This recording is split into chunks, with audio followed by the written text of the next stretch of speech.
ঠান্ডা হলো না হ্যাঁ কই যাস উলান ডরা কেন ডরাইতে তো ওই তো চিনি তো এক জায়গা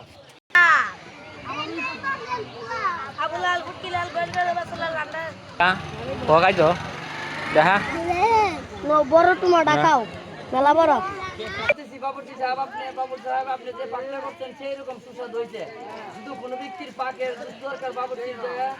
লাগে আমার বাবুর কাছে যোগাযোগ করেন